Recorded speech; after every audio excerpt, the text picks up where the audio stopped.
Hello students, welcome back. Amalgamation of companies के topic में हम लोगों ने शुरू किया था accounting in the books of vendor company. तो कुछ मैंने आपको प्रोसेस जो है यहाँ पे कवर अप करवाया था और हमने एक बात ये भी समझी थी कि अमेलगमेशन की जब हम अकाउंटिंग करते हैं वेंडर कंपनी के बुक्स के अंदर, तो हमें इस चीज से फर्क नहीं पड़ता है कि अमेलगमेशन परचेज के नेचर का है या अमेलगमेशन मर्जर के नेचर का है। चाहे से अमेलगमेशन दोनों में से किसी भी नेचर का क्यों ना हो, अकाउंटिंग के पॉइंट ऑफ व्यू से वेंडर कंपनी के बुक्स ऑफ अकाउंट्स में कोई भी डिफरेंस नहीं होगा। तो हमें करना क्या है बच्चों, अमेलगमेशन के वक्त जो वेंडर कंपनी है वो अपने बिजनेस को शट डाउन कर देती है, ठीक है। वो अपने एसेट्स को सेल ऑफ कर देती है, वो अपनी लाइबिलिटीज को पे ऑफ कर देती है और जो अपने ओनर्स है उसको डिस्चार्ज कर देती है। तो इसका प्रोसेस किस तरह से हमें फॉलो करना पड़ेगा, ये सब बातें हम लोग समझ रहे थे और अभी तक हमने कुछ यहाँ पे जो स्टेप्स हैं वो समझे हैं। जरा आइए एक बार देखते हैं इसको। सबसे पहला स्टेप था that we have to open a realisation account and transfer all the asset at the book value. So whether a particular asset has been taken over by the purchasing company और not, हमें इससे फर्क नहीं पड़ता। हमें सारे के सारे एसेट्स जो है वो बुक वैल्यू पे ट्रांसफर करने हैं और जैसे आप सारे के सारे एसेट बुक वैल्यू पे ट्रांसफर करते हैं रियलाइजेशन अकाउंट के अंदर, तो आप देखिए जो आपके एसेट्स के बैलेंस है वो बैलेंस शीट से वाइप ऑफ हो जाएंगे। ध्यान रखें, हमें कैश बैलेंस या बैंक बैलेंस तभी ट्रांसफर करना है जब उसको परचेजिंग कंपनी ने स्पेसिफिकली टेक ओवर करा हो।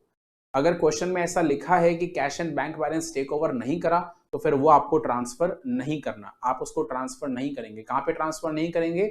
रियलाइजेशन अकाउंट में ट्रांसफर नहीं करेंगे।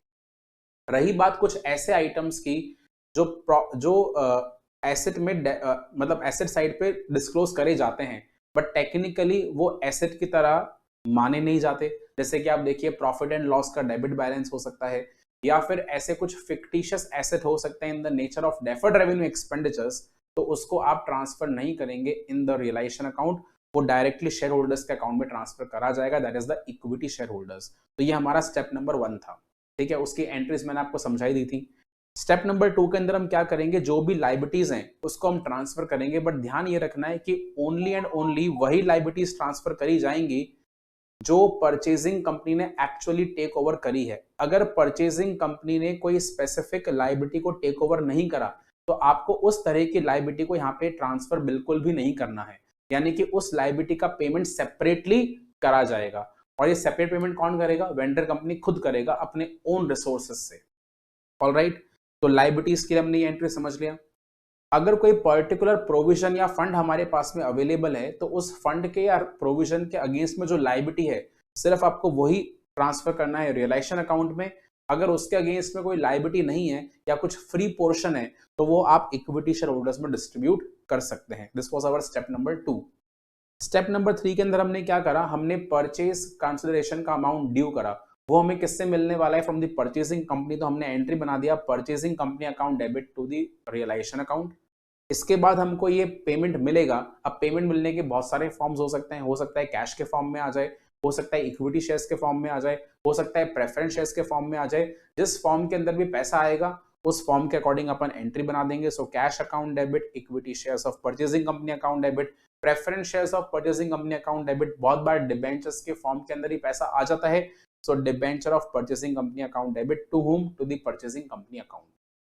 इसके बाद हम उन लाइबिलिटीज का पेमेंट करेंगे जिन लाइबिलिटीज को हमने टेक ओवर नहीं करा था, मतलब कि परचेजिंग कंपनी ने जिन लाइबिलिटीज को टेक ओवर नहीं करा, उस लाइबिलिटी को पेमेंट करने का जिम्मेदारी किसके ऊपर आएगा? वेंडर कंपनी के ऊपर आएगा। जब वेंडर कंपनी पेमेंट करेगा तो पेमेंट एट पार भी हो सकता है, पेमेंट हायर वैल्यू पे भी हो सकता है और पेमेंट लोअर वैल्यू पे भी हो सकता है। तो जो डिफरेंस होगा, चाहे से वो एक्सेस हो या डेफिसिट हो, that will be transfer to the realisation account. तो बच्चों इतने पॉइंट्स हमने ऑलरेडी कवर अप कर लिए थे। आइए आगे के पॉइंट्स अब कंटिन्यू करते हैं। नेक्स्ट हमारे पास में स्टेप नंबर 6। स्टेप नंबर 6 पे बच्चों क्या करा जाएगा, जो भी प्रेफरेंस शेयर होल्डर्स के क्लेम्स हैं उसको हम ट्रांसफर करेंगे in the preference share holders account, ठीक है। तो प्रेफरेंस शेयर होल्डर्स के क्लेम्स क्या होंगे? प्रेफरेंस शेयर होल्डर्स को बेसिकली अपन क्या पे करते हैं? उनका प्रेफरेंस शेयर कैपिटल पे करते हैं। जो भी प्रेफरेंस शेयर कैपिटल का बैलेंस है वो ऑब्वियस सी बात है किसको मिलेगा? प्रेफरेंस शेयर होल्डर्स को मिलेगा। अगर आप स्टेप नंबर 5 तक देखें तो हमने जो भी लाइबिलिटीज टेक ओवर करी गई थी उसको ट्रांसफर कर दिया रियलाइजेशन में। ऑलराइट, उसके अलावा जो आउटसाइडर लाइबिलिटीज थी जिनको टेक ओवर नहीं करा उसका हमने ऑलरेडी पेमेंट कर दिया। तो सभी लाइबिलिटीज का पेमेंट होने के बाद में जो भी बचा कुचा पैसा है वो किसको बिलोंग करता है, शेयर होल्डर्स को, और शेयर होल्डर्स के अंदर भी किसको बिलोंग करता है, पहले प्रेफरेंस शेयर होल्डर्स को। इसलिए हम सबसे पहले क्या करते हैं, प्रेफरेंस शेयर होल्डर्स को हम लोग सेटल कर देते हैं। ठीक है, तो इसके लिए एंट्री कैसे बनाएंगे, ध्यान दीजिएगा। हमने यहाँ पे करा preference share capital account debit,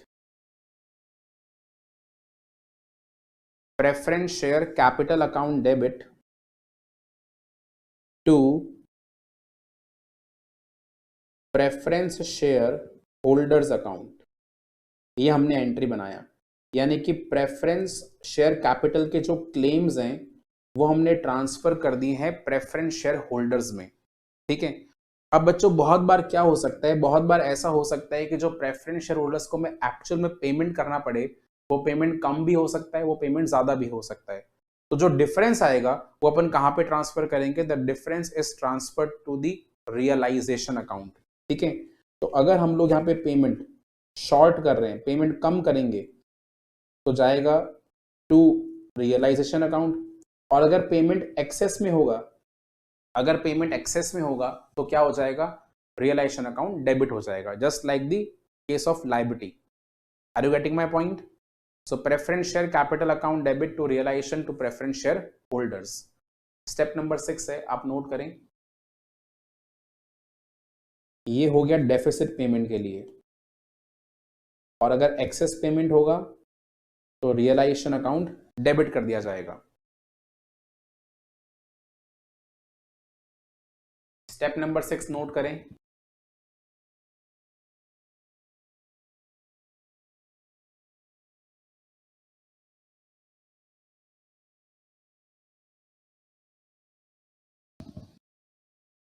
बहुत बार पेमेंट एक्स्ट्रा निकल के आ जाता है।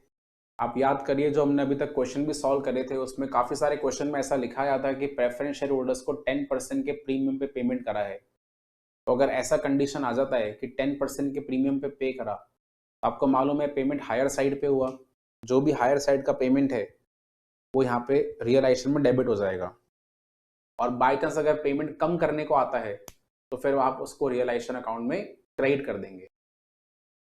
ये है हमारा स्टेप नंबर 6।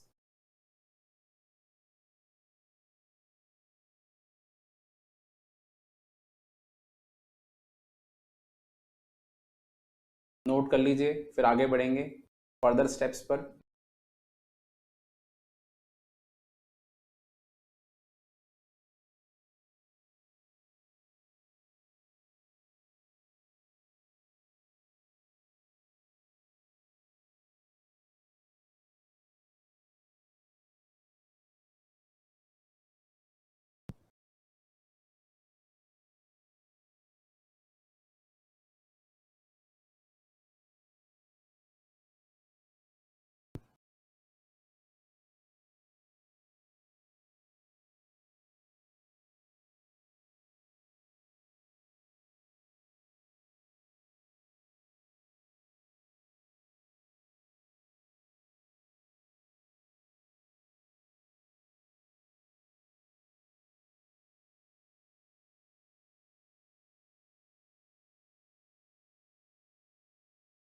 डन। चलिए, अब जो भी प्रेफरेंस शेयर होल्डर्स को पेमेंट हमें करना था वो हमने उनके अकाउंट में ट्रांसफर कर दिया। अब इनको एक्चुअल में हम क्या करेंगे, पेमेंट करेंगे। तो जब एक्चुअल में पेमेंट करेंगे तो पेमेंट इनको कैश के फॉर्म में भी हो सकता है, पेमेंट इनको प्रेफरेंस शेयर्स के फॉर्म में भी हो सकता है, ये बात आपको मालूम है। हमने ऐसे क्वेश्चंस भी करे जहां पे हमने प्रेफरेंस होल्डर्स को कैश भी पे करा था, हमने कुछ ऐसे भी क्वेश्चन करे जहां पे हमने प्रेफरेंस शेयर होल्डर्स को प्रेफरेंस शेयर्स के फॉर्म के अंदर पेमेंट कर दिया। हो सकता है कि इनको पेमेंट किसी और शेयर के फॉर्म में हो जाए, डिबेंचर के फॉर्म में भी कर दिया जाए। जिस भी फॉर्म के अंदर पेमेंट होगा वो यहाँ पे आपको लिखना है। So preference share holders account debit to cash account और bank account if they are paid by cash और बाय चेक, और we can say to preference shares in purchasing company, ध्यान रखना to preference share capital account मत लिख देना। अगर to preference share capital account लिखोगे तो इसका मतलब ये हो जाएगा कि आप प्रेफरेंस शेयर इशू कर रहे हो, और प्रेफरेंस शेयर इशू करना वेंडर कंपनी के लिए प्रैक्टिकली पॉसिबल नहीं है, बिकॉज वेंडर कंपनी तो अपने बिजनेस को शट डाउन कर रहा है। यानी जो शेयर्स वेंडर कंपनी के पास परचेसिंग कंपनी से आए थे इन स्टेप नंबर 4, देखो स्टेप नंबर 4 में प्रेफरेंस शेयर्स आए थे ना, वही प्रेफरेंस शेयर्स हम किसको दे रहे हैं? प्रेफरेंस शेयर होल्डर्स को दे रहे हैं। हालांकि ये जरूरी नहीं है कि पेमेंट प्रेफरेंस शेयर्स के फॉर्म में करा जाए, पेमेंट डिबेंचर्स के फॉर्म में भी हो सकता है। तो अगर डिबेंचर के फॉर्म में होगा पेमेंट तो हम उसे क्रेडिट कर देंगे।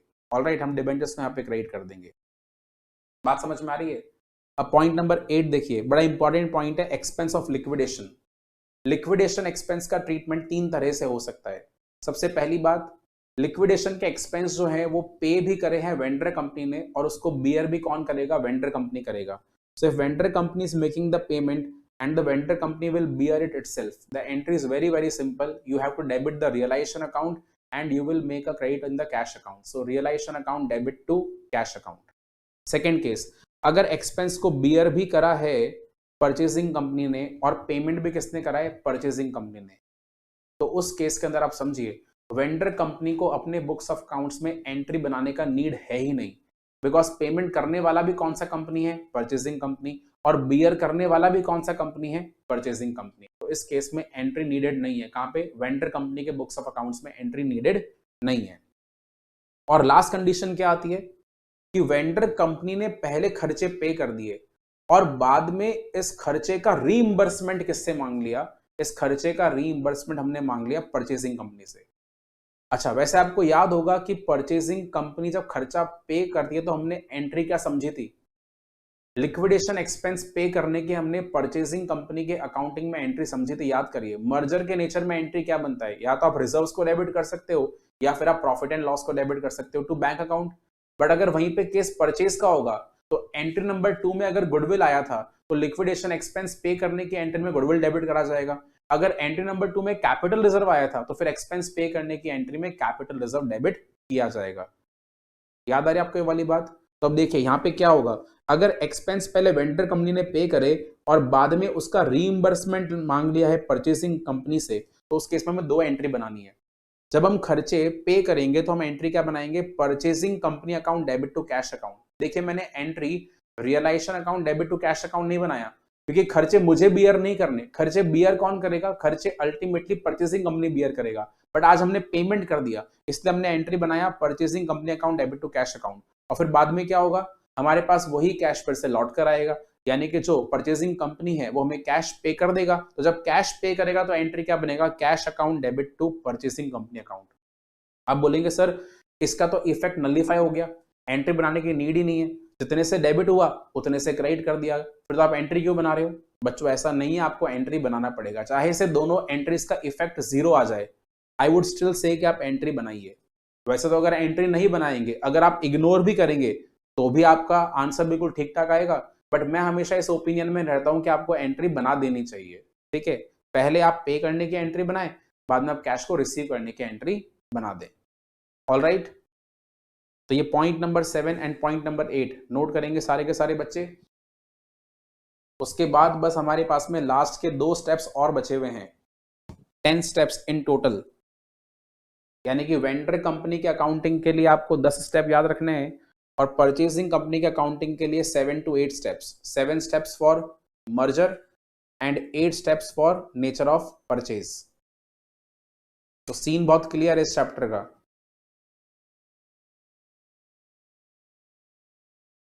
आप ये कह सकते हैं कि आज की क्लास के बाद हमने ये चैप्टर कंप्लीटली फिनिश कर लिया है कॉन्सेप्ट वाइज।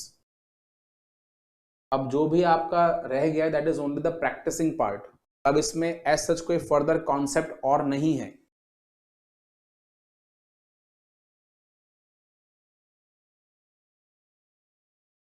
यानी कि अगर आप कॉन्सेप्ट के हिसाब से बात करें तो चैप्टर का कवरेज बहुत ही लिमिटेड है, बट क्वेश्चंस डेफिनेटली काफी हैं and questions are lengthy as well.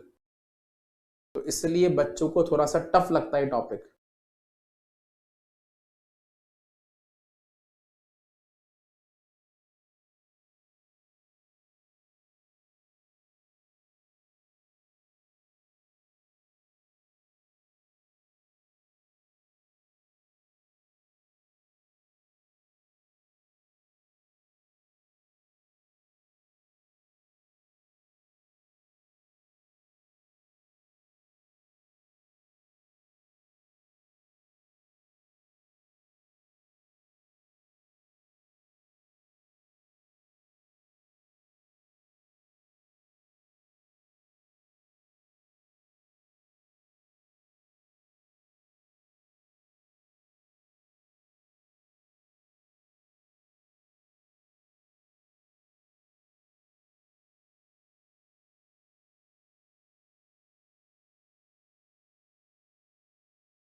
Note कर लिया सबने?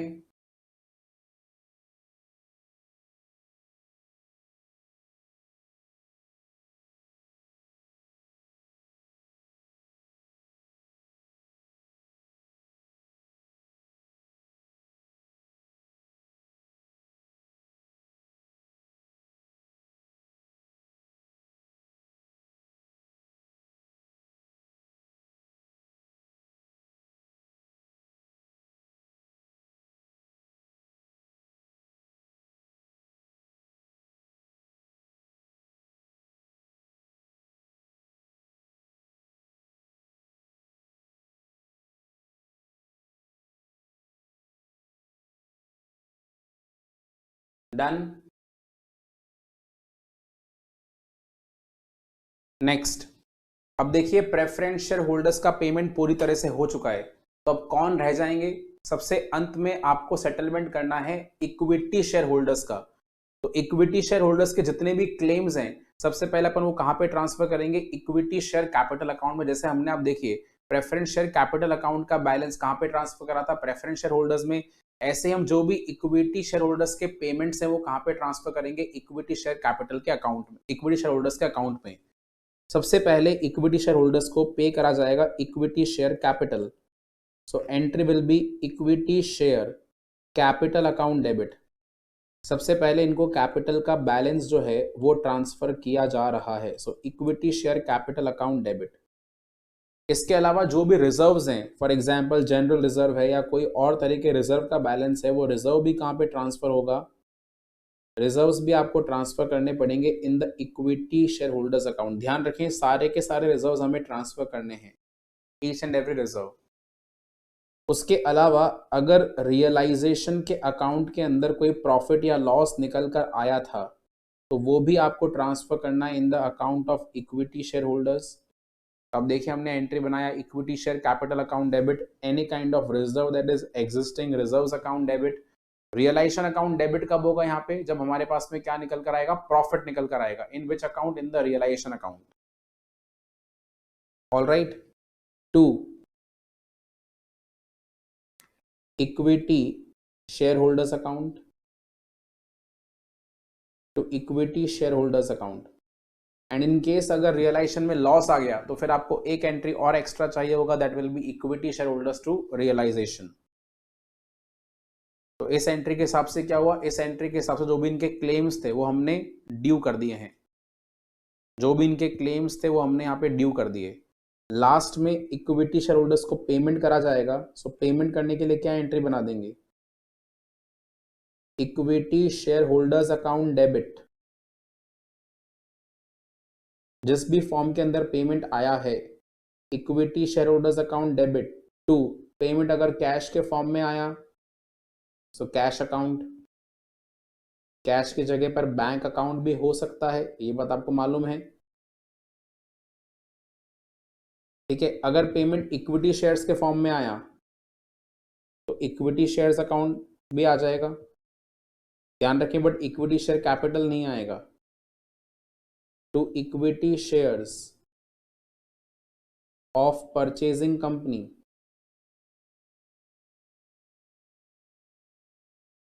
To equity shares of purchasing company.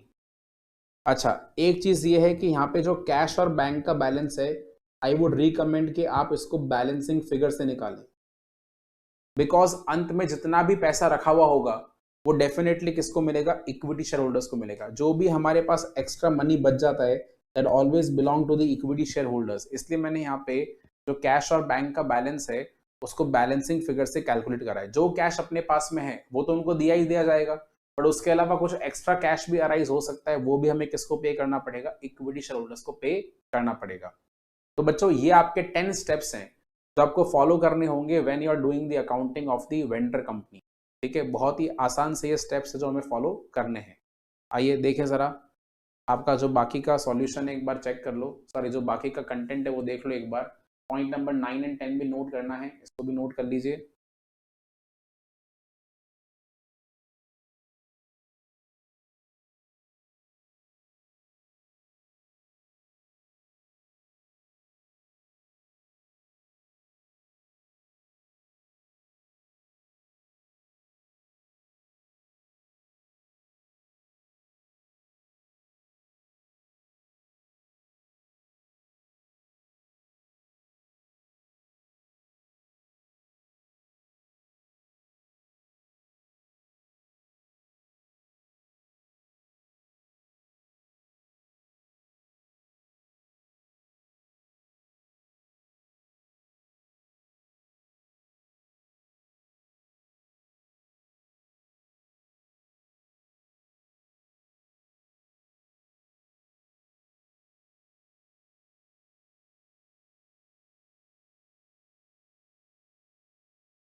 तो बच्चों कॉपी कर लिया है सबने?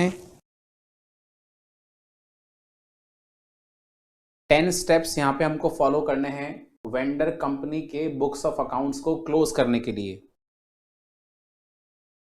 तो आइए इन स्टेप्स की प्रैक्टिस करें by doing one question. Question number 28। देखिए जरा क्वेश्चन में क्या लिखा है।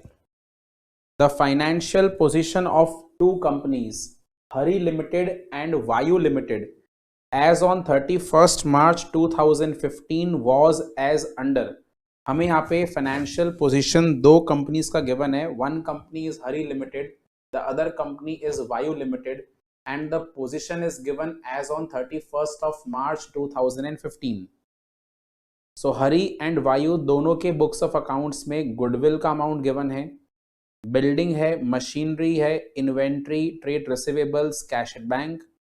शेयर कैपिटल में इक्विटी शेयर कैपिटल है, हरी के पास 9% प्रेफरेंस शेयर्स हैं, वायु के पास 10% प्रेफरेंस शेयर्स हैं।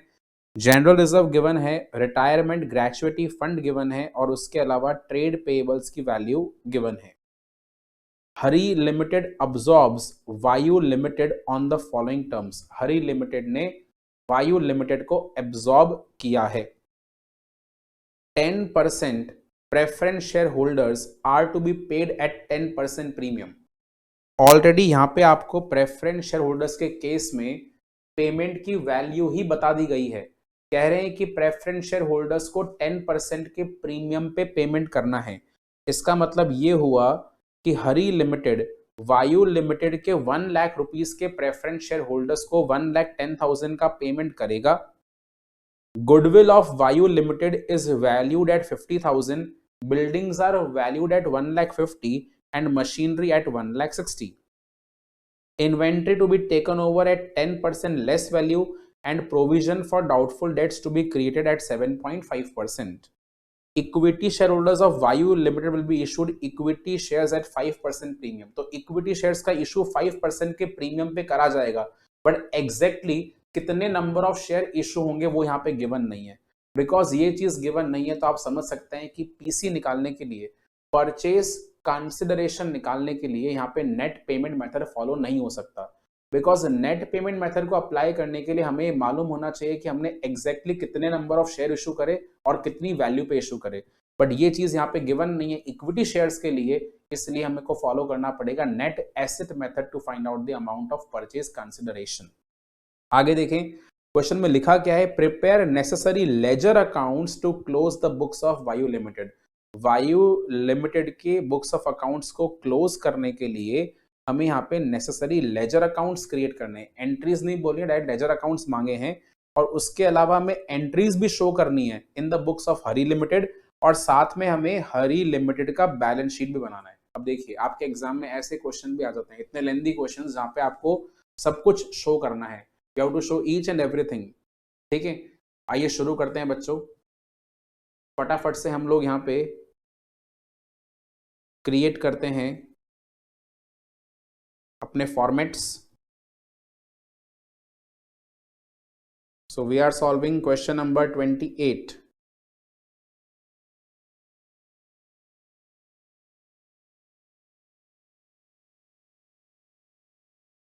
और बच्चों मैं यहाँ पे पहले मेंशन करूंगा क्वेश्चन नंबर 28 में, in the books of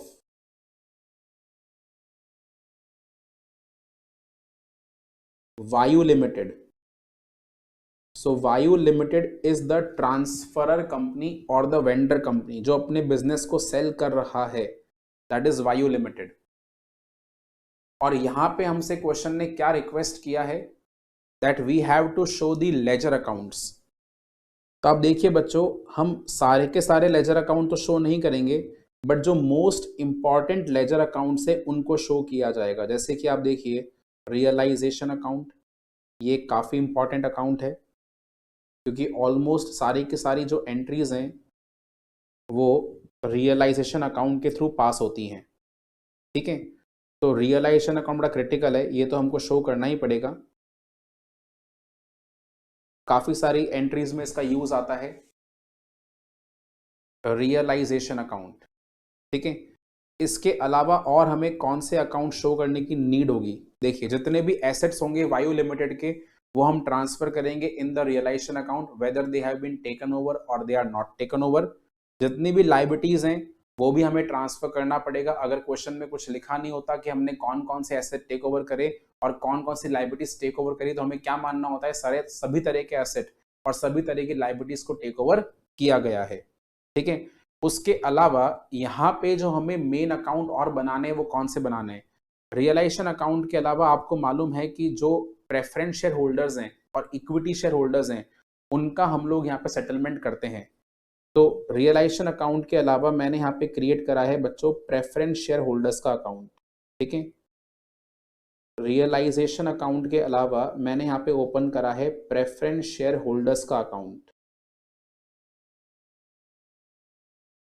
because in the realization account we will settle the liabilities and we will transfer the assets also. All right, preference share holders के अलावा मैं यहाँ पे एक और अकाउंट बनाऊंगा, that is the equity share holders account, ठीक है। प्रेफरेंस शेयर होल्डर्स के अकाउंट के अलावा हमने यहाँ पे क्रिएट करा है equity share holders account also, क्योंकि जितने भी इक्विटी शेयर होल्डर्स के क्लेम्स होंगे वो हम ट्रांसफर करेंगे in the equity share holders account. All right, इसके अलावा हम क्रिएट करेंगे एक और account, that is the purchasing company account, और यहाँ पे परचेजिंग कंपनी का नाम है हरी लिमिटेड। सो हरी लिमिटेड अकाउंट ये भी मुझे क्रिएट करना पड़ेगा। ऐसा क्यों करना पड़ता है? क्योंकि आप देखिए कि जो परचेज कंसिडरेशन की एंट्रीज होती हैं वो हमें परचेजिंग कंपनी के नाम से बनानी पड़ती हैं, प्लस अगर यहाँ पे कुछ एक्सपेंसेस का पॉइंट होगा तो वो भी परचेजिंग कंपनी के थ्रू ही ट्रीट करा जाएगा। और आप टेंशन ना करें, क्योंकि हमारा ये पहला क्वेश्चन है वेंडर कंपनी अकाउंटिंग का। मैं आपको बिल्कुल स्टेप्स को शो करते हुए ही एंट्रीज बनाऊंगा, डोंट वरी अबाउट इट। तो मैंने यहाँ पे ये 4 अकाउंट्स क्रिएट करें, realisation account, preference share holders account, equity share holders account and Hari limited account, ठीक है। ये मैंने यहाँ पे 4 अकाउंट्स बना लिए हैं, जरा आप भी देख लें।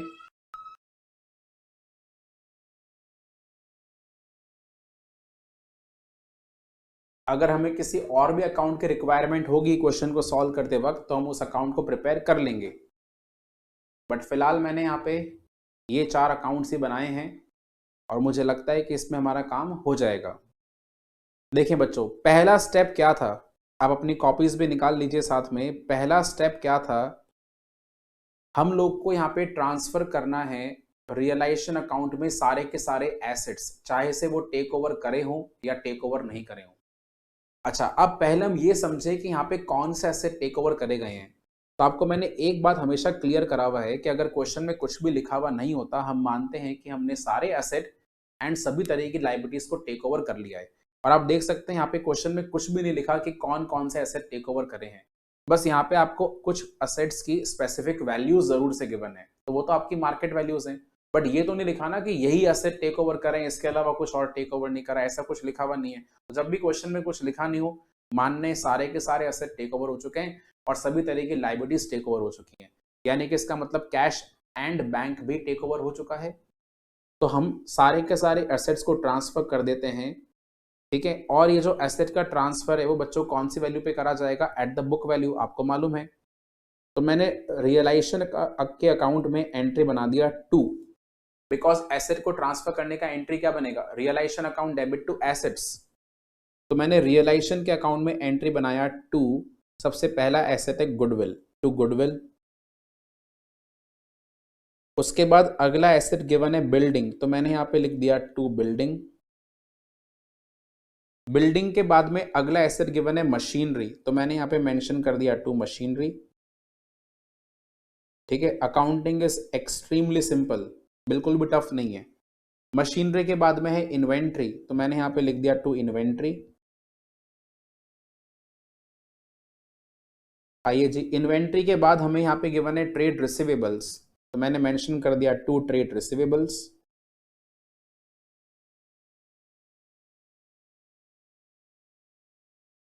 और उसके बाद है कैश एट बैंक, तो मैंने यहाँ पे मेंशन कर दिया 2 बैंक। Extremely easy. सारे के सारे एसेट्स वायु लिमिटेड के हमने ट्रांसफर कर दिए in the realisation account. Transfer कौन सी वैल्यू पे होगा? ऑफ कोर्स बुक वैल्यूज पे, no matter whatever is their market value. So 25,000, ठीक है। उसके बाद वैल्यू है 1 लाख, देन वैल्यू गिवन है 1,50,000। इसके बाद नेक्स्ट वैल्यू है 1,75,000। फिर नेक्स्ट वैल्यू है 1 लाख और उसके बाद वैल्यू है 20,000। ये बच्चों हमने सारे के सारे एसेट्स को ट्रांसफर कर दिया है इन द रियलाइजेशन अकाउंट। हमारा स्टेप नंबर 1 कंप्लीट हुआ। स्टेप नंबर 2 देख लेते हैं। स्टेप नंबर 2 में आपको लिखवाया था मैंने कि हमें लायबिलिटीज को ट्रांसफर करना है, और अगर कोई रिजर्व या फंड के अगेंस्ट में लायबिलिटी है तब तो आप उसे ट्रांसफर करेंगे रियलाइजेशन अकाउंट में, और अगर उसको फ्री पोर्शन है तो आप उसको कहां पे ट्रांसफर करेंगे? इक्विटी शेयर होल्डर्स के अकाउंट में। ऑलराइट, तो आइए अब यही काम करते हैं, लायबिलिटीज को ट्रांसफर करते हैं। और हमें उन्हीं लायबिलिटीज को ट्रांसफर करना है जिनको हमने टेक ओवर करा था। अगर हमने किसी पर्टिकुलर लायबिलिटी को टेक ओवर नहीं करा तो वो ट्रांसफर करने की रिक्वायरमेंट नहीं है। अब आप देखें इस क्वेश्चन में कौन कौन सी लायबिलिटीज हैं। शेयर कैपिटल लायबिलिटी कैटेगरी में नहीं आता, जनरल रिजर्व लायबिलिटी कैटेगरी में नहीं आता, बट रिटायरमेंट ग्रेचुइटी फंड ये एम्प्लॉइज को पे होता है इसलिए लायबिलिटी है, ठीक है। और ट्रेड पेएबल्स ये भी क्या है? लायबिलिटी है। So retirement gratuity fund and trade payables इसको आप ट्रांसफर करेंगे तो रियलाइजेशन में क्या एंट्री आएगा? By retirement gratuity fund. Liability को ट्रांसफर करने का एंट्री बनता है liability account debit to realisation. तो रियलाइजेशन में क्या आएगा? By retirement gratuity fund. देखिए एग्जाम में क्वेश्चन दोनों पैटर्न से आ सकते हैं। बहुत बार हमसे वेंडर कंपनी के लेजर अकाउंट्स पूछ लेते हैं, बहुत बार जर्नल एंट्रीज भी पूछ लेते हैं। तो आपको क्वेश्चन दोनों तरह से सॉल्व करना आना चाहिए। हालांकि मैं ये मानता हूं कि अगर आपको जर्नल एंट्रीज याद हैं तो ऑफ कोर्स आप उसका लेजर डायरेक्टली बना सकते हो। So retirement gratuity fund is 20,000 and trade payables are 80,000. Step number 1 and step number 2 are complete. Step number 1 and step number 2 हमने यहाँ पे फिनिश कर दिया है। स्टेप नंबर 3 पे आते हैं। थर्ड स्टेप के अंदर मैंने आपको लिखवाया था कि जो भी परचेज कंसिडरेशन का अमाउंट है वो ड्यू करा जाएगा और उसके लिए एंट्री बनाएंगे purchasing company account debit to realisation. यानी रियलाइजेशन अकाउंट में जो भी हमने एसेट लायबिलिटी ट्रांसफर करे हैं उसके बदले में हमें पैसा मिलेगा, और पैसा किससे मिलेगा? From the purchasing company. और इस केस में जो परचेसिंग कंपनी है उसका नाम है हरी लिमिटेड। यानी कि हम यहाँ पे एंट्री बनाएंगे बाय हरी लिमिटेड। और ये एंट्री किस चीज के लिए बनाया जा रहा है? ये एंट्री बनाया जा रहा है to receive the amount of purchase consideration. Although अभी तक हमने अमाउंट कैलकुलेट नहीं करा, तो इसके लिए हम क्या प्रिपेयर कर सकते हैं? Working note number 1 to find out the amount of purchase consideration. Will prepare working note number 1, बाद में बना लेंगे। और यहां पे आप देखें हरी लिमिटेड में क्या एंट्री बनेगा? To realisation account, to realisation account, ठीक है जी। इसके बाद क्या होगा? नेक्स्ट स्टेप यानी कि स्टेप नंबर 4। स्टेप नंबर 4 में हमें हरी लिमिटेड जो कि हमारी परचेजिंग कंपनी है उससे हमें परचेज कंसिडरेशन का अमाउंट रिसीव होगा। और ये जो हमें पीसी का अमाउंट रिसीव होने वाला है वो कौन कौन से फॉर्म में होने वाला है? क्वेश्चन के हिसाब से जो पीसी है वो हमें मिलेगा प्रेफरेंस शेयर्स के फॉर्म में, एंड जो पीसी हमें मिलेगा इक्विटी शेयर्स के फॉर्म में। यानी हरी ने क्या करा? हरी लिमिटेड ने वायु लिमिटेड के प्रेफरेंस शेयर होल्डर्स को पेमेंट जो करा वो प्रेफरेंस शेयर्स के फॉर्म में करा, और जो उसके इक्विटी शेयर होल्डर्स हैं उसको पेमेंट इक्विटी शेयर्स के फॉर्म में करा। यानी कि हमारे पास इक्विटी शेयर्स आएंगे और हमारे पास प्रेफरेंस शेयर्स आएंगे। किस कंपनी से? हरी लिमिटेड से। तो इसका हमने एंट्री क्या बनाया? देखिए, equity shares of purchasing company debit to purchasing company and preference shares of purchasing company account debit to purchasing company. तो इस सिचुएशन में क्या एंट्री क्रिएट करा जाएगा? देखिए आप, हरी के अकाउंट में एंट्री बनेगा bye preference shares, bye preference shares of Hari limited, ठीक है, bye preference shares of Hari limited. जो भी प्रेफरेंस शेयर्स आएंगे उसका यहाँ पे अमाउंट आ जाएगा एंड जो इक्विटी शेयर्स आएंगे उसके लिए आ जाएगा by equity shares of Hari limited.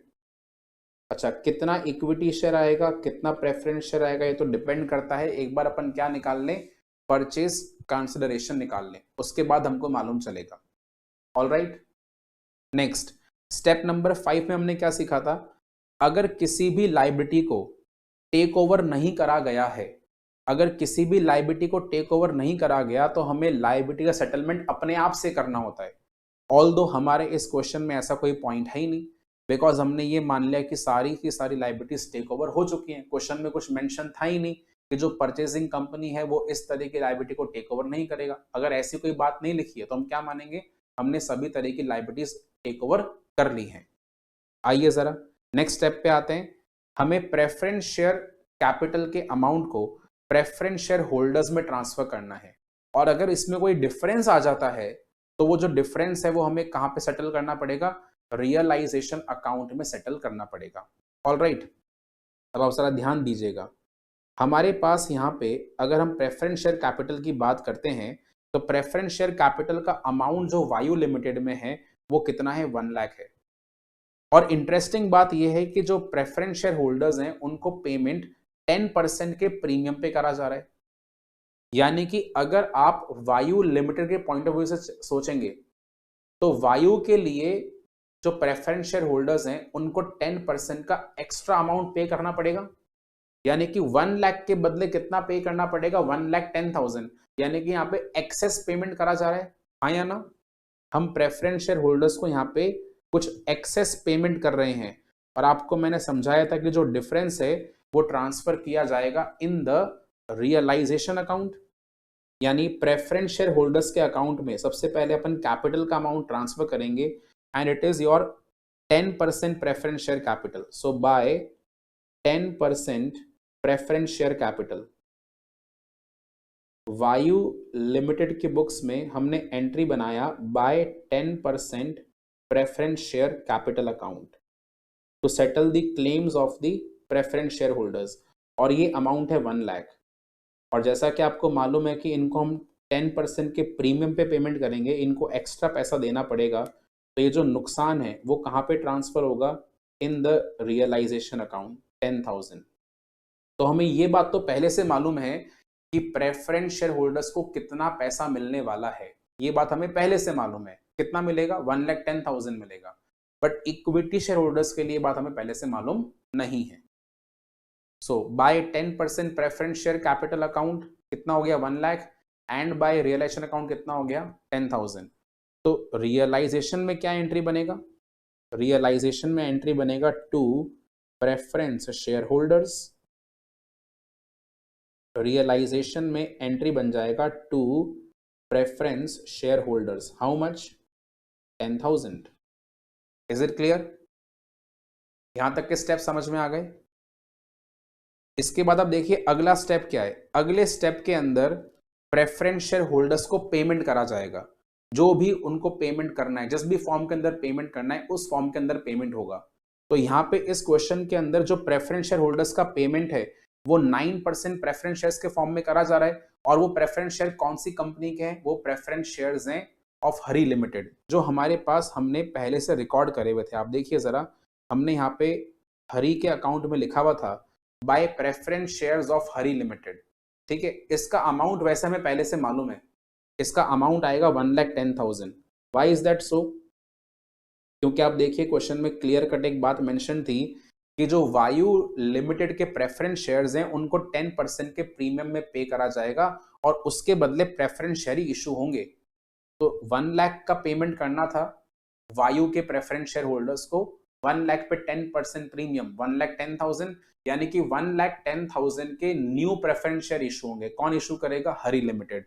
यानी कि ये अमाउंट हमें पहले से मालूम है, दैट इज 1,10,000। तो प्रेफरेंस शेयर होल्डर्स को फाइनली क्या पे हो जाएगा, 1,10,000 के प्रेफरेंस शेयर्स पे हो जाएंगे जो हरी लिमिटेड ने इशू करे हैं। तो इसका एंट्री यहाँ पे क्या बनेगा, preference share holders account debit to preference shares of Hari limited. चलिए, तो ये अकाउंट तो यहीं पे क्लोज हो गया, सेटलमेंट कर दिया हमने कंप्लीटली। 1,10,000, 1,10,000, all right, 1,10,000, 1,10,000। बच्चों इसके बाद आगे की कहानी क्या है?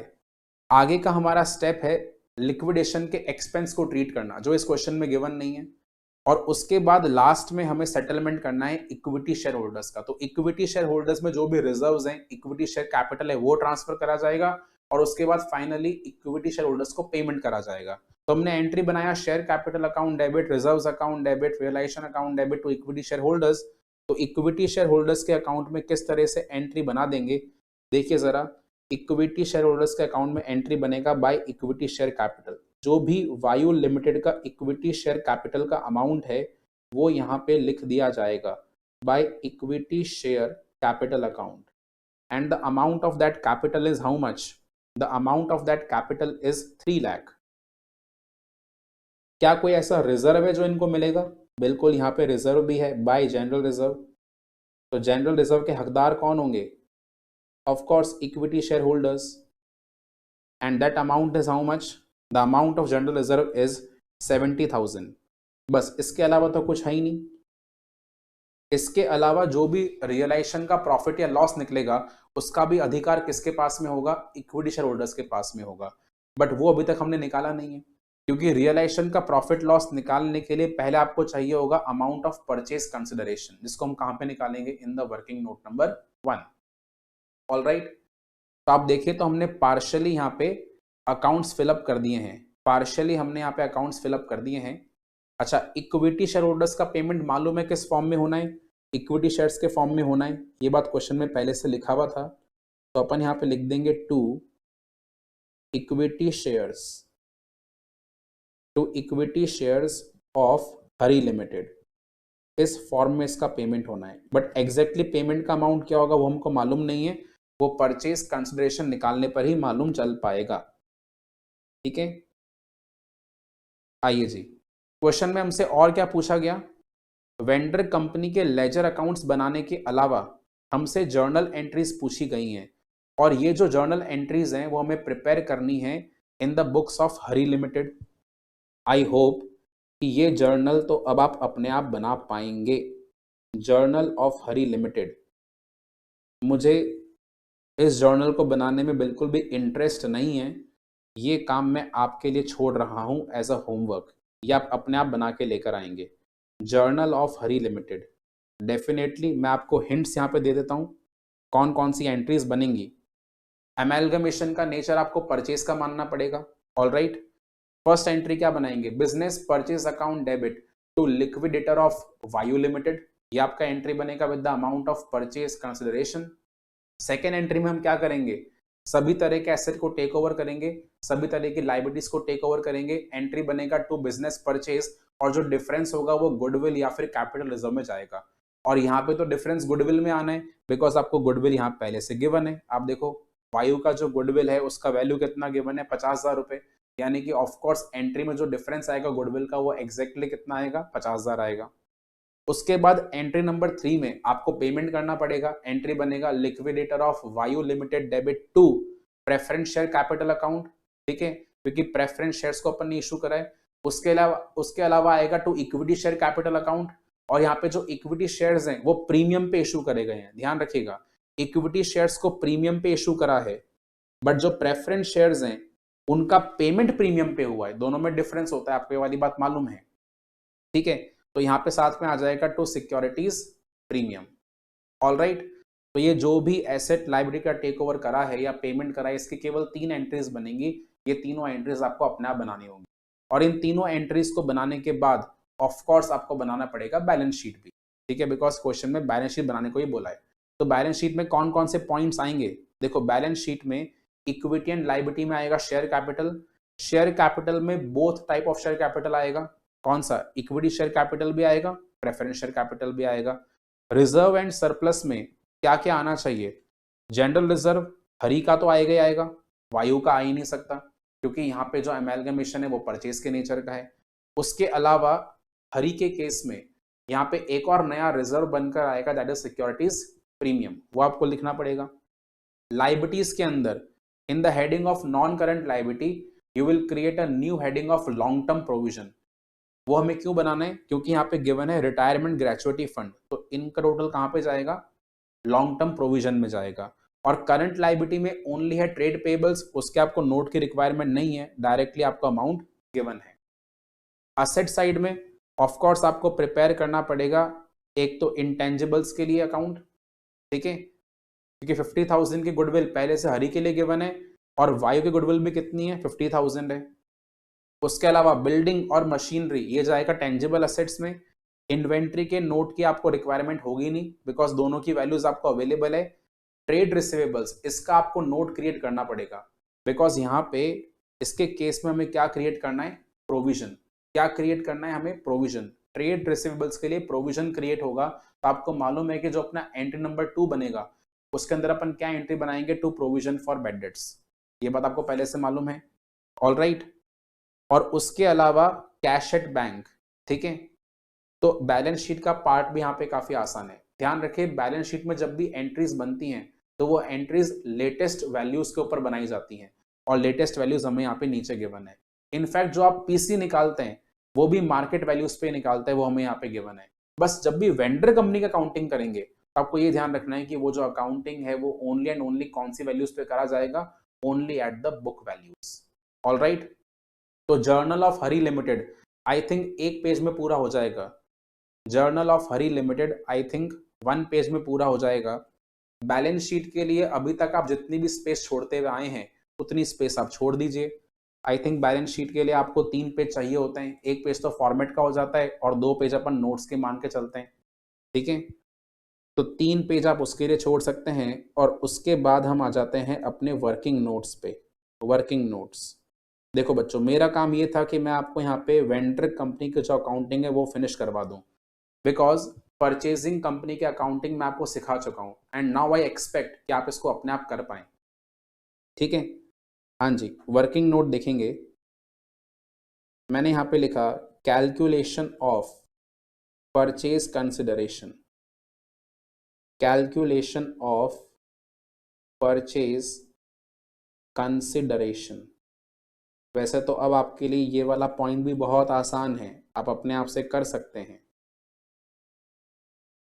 By net assets method, calculation of purchase consideration by net assets method। हाँ जी, देखिएगा जरा कौन कौन से असेट्स को हमने टेक ओवर करा। गुडविल, और गुडविल की यहां पे हमें एक रिवाइज्ड वैल्यू गिवन है दैट इज 50,000।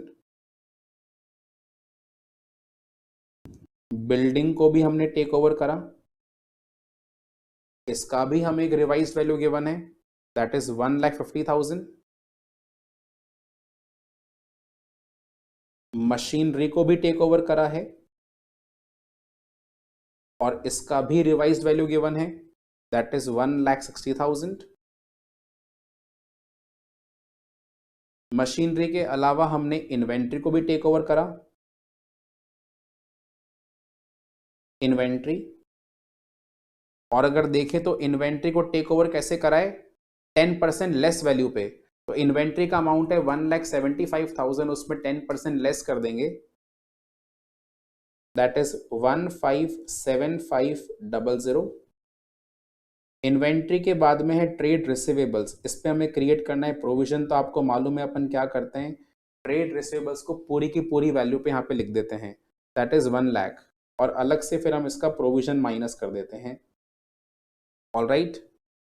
उसके अलावा कैश एट बैंक, तो बैंक बैलेंस तो फुल वैल्यू पे आना है, ये बात आपको पता है ऑलरेडी। 20,000, ठीक है जी, ये सारा का सारा काम हो गया। चलिए ऐड कर लेते हैं। We have the value of total assets, so 50,000 plus 1,50,000 plus 1,60,000 plus 1,57,500 plus 1 lakh plus 20,000, total is 6,37,500। इसमें से हम माइनस करेंगे सबसे पहले प्रोविजन फॉर बेड डेट्स, जो हमें 7.5% से क्रिएट करना था, दैट इज 7500। ठीक है, उसके अलावा हम माइनस करेंगे दो लाइबिलिटीज जो हमने टेक ओवर करी हैं। One is the retirement gratuity fund. ध्यान रखें, रिटायरमेंट ग्रेचुइटी फंड एम्प्लॉयज को पे होता है, इसलिए शेयर होल्डर्स के अकाउंट में ट्रांसफर नहीं होगा। कहीं आपको ऐसी फीलिंग आ रही हो कि सर आपने इसको शेयर होल्डर्स के अकाउंट में ट्रांसफर क्यों नहीं करा। सो रिटायरमेंट ग्रेचुइटी फंड का अमाउंट है यहाँ पे 20,000 एंड उसके अलावा है ट्रेड पेबल्स जिसका अमाउंट है 80,000। Trade payables amount is 80,000। तो बस बच्चों इतनी सिंपल सी कहानी थी। देखिए यहाँ पे ये हमारे पास वैल्यू आ गया नेट असेट्स का, और इन्हीं नेट असेट्स को अपन क्या कह देते हैं, परचेज कंसिडरेशन। मैं ये मानता हूं कि अगर एग्जाम में अगर आपको ये तीनों चीज़ें पूछ लेते हैं तो वो क्वेश्चन कंपैरेटिवली काफ़ी आसान बनाते हैं। बिकॉज आप देखिए क्वेश्चन की जो सॉल्यूशन की लेंथ है वो काफ़ी ज़्यादा हो जाती है। दैट इज़ वाई थोड़ा इसको ईजी फ्रेम किया जाता है। ऑन दी अदर हैंड अगर किसी एक के लिए पूछते थोड़ा लेंदी हो जाता है।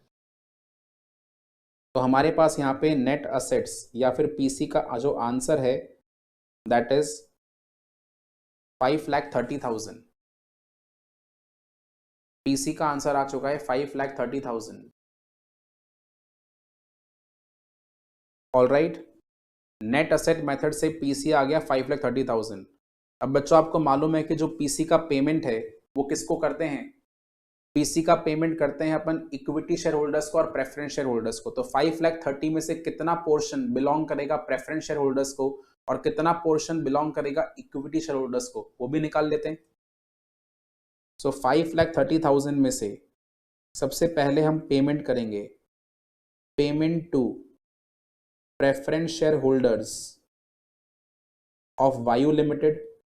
Alright, payment to preference share holders of Vayu limited. 5,30,000 आपको अल्टीमेटली किसको पे करना है, प्रेफरेंस शेयर होल्डर्स को एंड इक्विटी शेयर होल्डर्स को। और प्रेफरेंस शेयर होल्डर्स को पेमेंट कैसे किया जाएगा, in 9% preference shares of Hari limited, in 9% preference shares of Hari limited. कितना पेमेंट होगा बताइए, इनको पेमेंट करना था 1 लाख और 1 लाख को 10% के प्रीमियम पे पे किया गया है, यानी पेमेंट करना है 1,10,000। तो बच्चों अब आप समझ सकते हैं कि अगर 1,10,000 का पेमेंट प्रेफरेंस शेयर होल्डर्स को हो चुका तो इक्विटी शेयर होल्डर्स के लिए कितना पेमेंट आएगा। Payment to equity share holders of Vayu limited,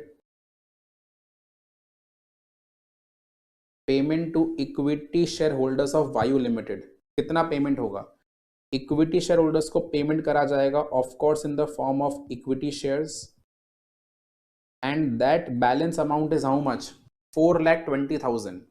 ठीक है ना, 4,20,000 का पेमेंट करना है बिकॉज टोटल पीसी का अमाउंट आपके लिए आ चुका है 5,30,000। 5,30,000 में से 1,10,000 किसको पे हो गया, प्रेफरेंस शेयर होल्डर्स को पे हो गया। तो रिमेनिंग पैसा कितना बच गया, रिमेनिंग पैसा बच गया 4,20,000। और ये 4,20,000 का जो पेमेंट है वो कौन से फॉर्मेट में हो जाएगा, इक्विटी शेयर्स के फॉर्मेट में हो जाएगा। और अपन चेक कर लेते हैं कितने इक्विटी शेयर इशू करे जाएंगे, क्योंकि बच्चों अगर आप यहाँ पे देखेंगे तो क्वेश्चन में लिखा था कि जो इक्विटी शेयर्स हैं वो हमें प्रीमियम पे इशू करने हैं। नंबर ऑफ शेयर्स इशूड, कितने इक्विटी शेयर इशू होंगे इसको भी निकाल लेते हैं, क्योंकि हमें बैलेंस शीट बनाते समय ये काम आएगा, प्लस एंट्रीज करते समय काम आएगा। कि जब एंट्रीज करेंगे तो आपको सिक्योरिटी प्रीमियम का अकाउंट क्रिएट करना पड़ेगा ना, तो वहां पे इसका यूज आने वाला है। देखिए हरी का जो एक शेयर है वो 10 रुपीज का है और इसको हमें 5% के प्रीमियम पे इशू करना है, यानी कि इशू वैल्यू कितना हो जाएगा 10.5। हरी का एक इक्विटी शेयर 10 रुपीज का है और इसको 5% के प्रीमियम पे इशू करना है, तो 10.5।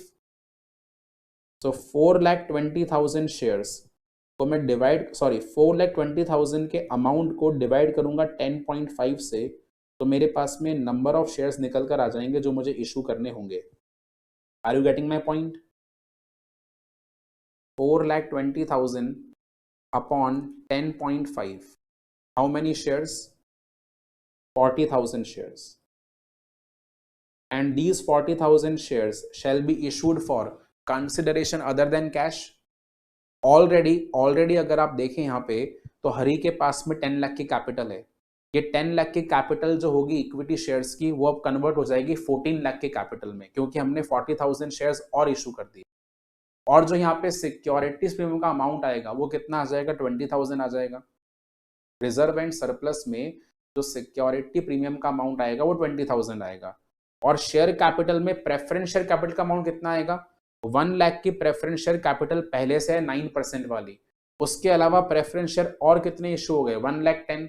तो प्रेफरेंस शेयर कैपिटल का अमाउंट आएगा 2,10,000।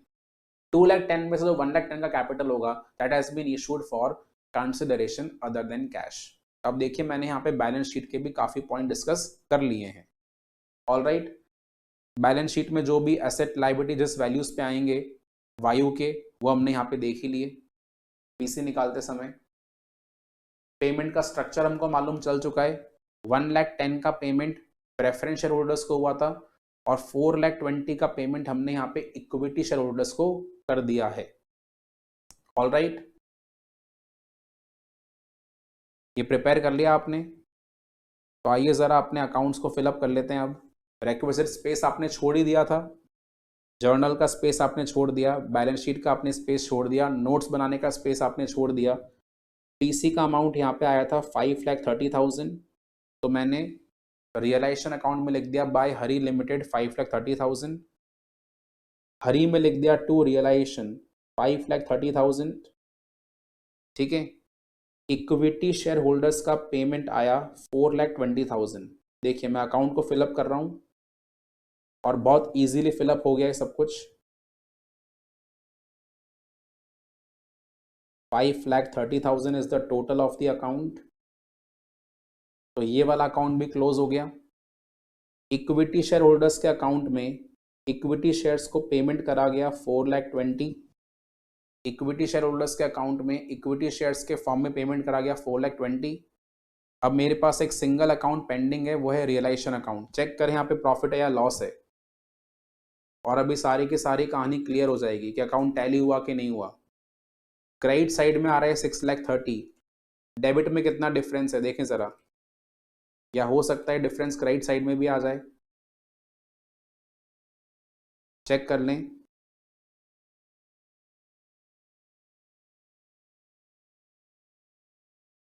डिफरेंस डेबिट में आ रहा है यानी कि प्रॉफिट है। टू प्रॉफिट ट्रांसफर टू, जो भी प्रॉफिट होगा रियलाइजेशन का that is transfer to equity share holders. ये प्रॉफिट प्रेफरेंस शेयर होल्डर्स को बिलोंग नहीं करता, it belongs only to the equity share holders, that is 50,000। ठीक है, यानी कि आपका ये वाला अकाउंट भी अब क्लोज हो गया with a total of 6,30,000। 6,30,000। All right, तो रियलाइजेशन में एंट्री बन गया to equity share holders, equity share holders में एंट्री बन जाएगा बाय रियलाइजेशन। एंड आप समझ सकते हैं कि अगर ये वाली एंट्री बनाने के बाद में ये अकाउंट ऑटोमेटिकली क्लोज हो गया तो आप समझिए कि हमने अकाउंटिंग बिल्कुल ठीक करा है।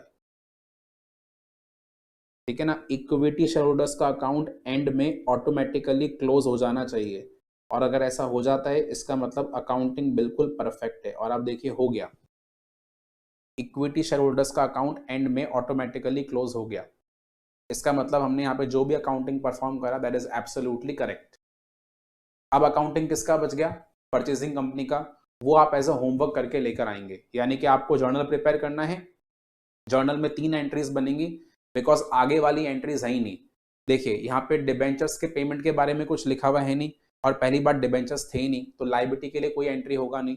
इंटर कंपनी ओइंग्स नहीं है, अनरियलाइज प्रॉफिट ऑन स्टॉक नहीं है, उसके अलावा यहाँ पे एक्सपेंसेस नहीं है, रिजर्व्स भी नहीं है मैंडेटरी नेचर के, तो बाकी एंट्रीज बनानी है, 3 एंट्री बनानी है आपको, और उन 3 एंट्रीज के बेसिस के ऊपर जो आगे की बैलेंस शीट वो प्रिपेयर करनी है। ठीक है, तो आगे का टास्क आपके लिए होमवर्क का रहा। जो मेन हमने आपको नया पॉइंट सिखाया उसका डिस्कशन अपन ने ऑलरेडी कर लिया है। Alright, see you all in the next class, till then bye bye.